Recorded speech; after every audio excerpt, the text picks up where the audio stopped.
출애굽기를 다루고 있습니다. 출애굽기 앞서 그림을 잘 머릿속에 지금 계속 잘 가지고 계시죠? 창세기 1장부터 11장까지 창조에 대한 이야기가 펼쳐지고 있었고 12장부터 우리가 알고 있는 50장까지 동행이라는 말씀을 했어요. 근데 이 패턴이 반복적인 구조를 가지고 점점점 커지는 거. 마치 저희가 그러니까 이게 한 사건, 한 맥인데도 점점점 이렇게 나선형을 그리면서 굉장히 커지는 것을 보게 되면 뭐랑 좀 비슷하죠? 여러분 보고 계시는 계시록에 있는 임대양, 나팔재앙, 대접재앙의 모습이랑 유사한 점점점 커지는데 결국 하나의 얘기를 플롯을 얘기하고 있는 거랑 똑같이 그래서 우리가 보고 있는 모세오경도 그런 패턴을 돌고 있는데 자 그래서 이 창세기부터 시작해서 창세기에 대한 내용이 창조와 동행에 대한 내용 그래서 그 동행에는 아브라함, 이삭, 야곱에 대한 내용 그 다음에 그 뒤부터는 야곱의 이름이 이스라엘로 바뀌죠. 이스라엘의 아들들 야곱의 아들들에 대한 얘기가 펼쳐지고 있는데 그 사이에 요셉과 삽경으로 나오는 유다에 대한 얘기가 있다. 그 유다에 대한 얘기 이후에 출애굽기에서는 야곱의 아들들에 대한 얘기가 나오고 그 출애굽기 사이에 산이 하나 있고 나머지 내용이 있는데 그 앞에도 하나님의 권능에 대한 얘기 하나님은 어떤 능력을 갖고 계시고 얼마나 위대하신가 하나님의 권능이 드러나는 1장부터 18장까지 있고 19장에 바염하자라고 하는 우리 나중에 볼 거예요. 하나님께서 언약을 수행하시고 하나님의 명령과 뜻을 수행하시는 그 19장의 사건 이후에 그 하나님께서 주신 명령을 일방적으로 너 혼자서 열심히 해봐라가 아니라 동행하시면서 열심히 그 수행해 주시겠다는 약속. 성막을 통해서 하나님께서 그들과 동행하시겠다는 약속을 보게 됩니다. 지금 이제 우리가 보고 있는 파트는 하나님의 권능을 나타내는 출애굽기 파트를 보고 계신 거죠. 그럼 당연히 뭐가 주제가 되겠어요? 권능이 주제가 되겠죠? 네, 권능이 주제가 되겠죠. 하나님의 권능에 대한 얘기를 하는데 이제 10가지 재앙을 뭐 디테일하게 다 다루진 않을 거예요. 세세하게. 그런데 이 10가지 재앙에 이제 좀 흥미로운 점을 좀 짚고 가려고 합니다. 10가지 재앙이 독특한 사건이 아니에요. 일단은 무슨 말씀이냐면 여러분 겨울에 굉장히 춥고 그래서 여러분 제가 이제 여러분한테 경고를 하는 거예요. 이번 겨울에 굉장히 춥고 여러분 감기에 걸릴 겁니다. 조심하십시오. 라고 얘기했어요. 여러분 너무너무 무서운 얘기죠. 안 두려우신가요 별로? 이번 여름에 굉장히 더워서 땀을 엄청나게 흘릴지도 모릅니다. 제가 이제 그런 뜻으로 경고를 했어요. 그럼 여러분 받아들이시기에 뭐 어쩌라고 그렇게 되죠. 당연한 얘기하고 왔어. 지금 이제 그 10가지 재앙의 굉장히 많은 부분이 이집트에서 실제적으로 그냥 자연스럽게 일어나는 사건들이에요. 뭐 이렇게 예를 들어두면 이제 이집트는 그런 경우가 굉장히 많대요. 그러니까 이 강 자체가 뭐 적조나 그런 현상들이 일어나는 일이 많아서 물이 소위 말해서 피로 변하는 사건들 눈에 보기에 그런 사건들이 굉장히 자주 일어나기도 한답니다. 과학적으로 그래요.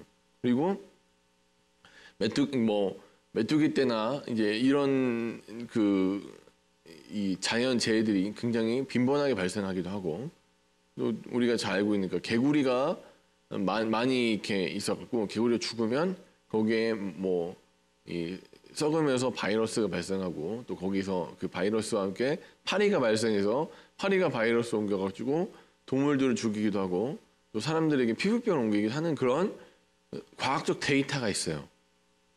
이게 지금 재앙이 굉장히 특별하고 뭐 없었던 건데 갑자기 일어나고 그런 사건이 아니라 흔히 그러니까 왜 바로가 강팍해지고 왜 그 마음이 얘기를 갖다 아무리 해도 듣지 아니했는가에 대한 부분을 생각해 보면 있었던 얘기. 그러니까 제가 여러분들한테 여러분 이번 겨울 굉장히 추우니까 혹시 감기 걸릴지도 모르니까 조심하십시오. 하나님 뜻을 따라서 반드시 따뜻한 옷을 입으셔야 됩니다. 아니면 여름엔 굉장히 더우니까 반팔 입고 다니십시오. 굉장히 더워서 여러분 땀띠 날지도 모릅니다라는 경고를 했을 때 그 경고가 그 어쩌라는 거냐? 작년에도 어땠어요? 덥고 추웠어요. 재작년에는요. 덥고 추웠어요. 이 경고가 마음에 와닿지 않는 거예요. 그런데 중요한 건 뭐예요?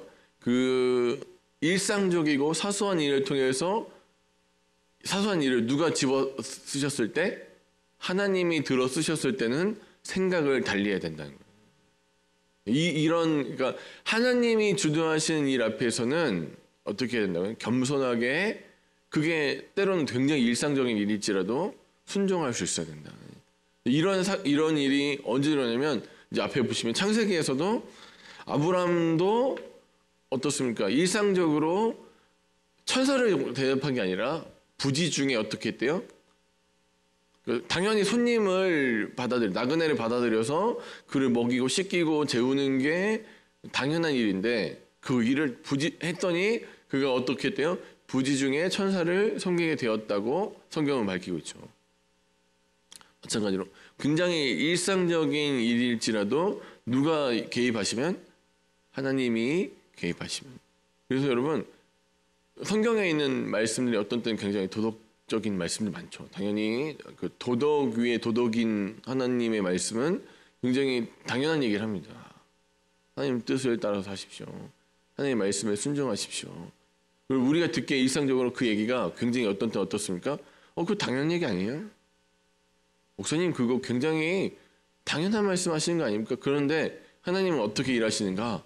당연한 말씀을 통해서 일하신다.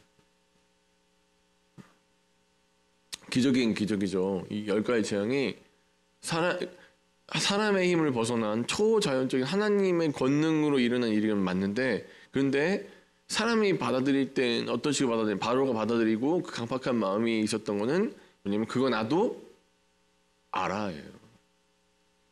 그거 나도 알아. 네가 얘기 안 해줘. 여름 때만 되면 개구리 올라와가지고 썩어갖고 거기서 파리 꼬이고 그 파리들이 우리 괴롭혔어.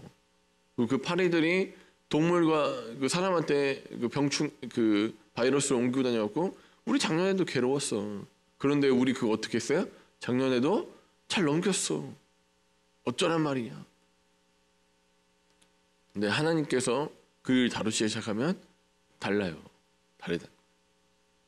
여러분 우리가 놓치고 있는 것들 중에 어떤 것들은 굉장히 일상적인 것, 소소한 것인데 그래서 자꾸 놓치는 거예요.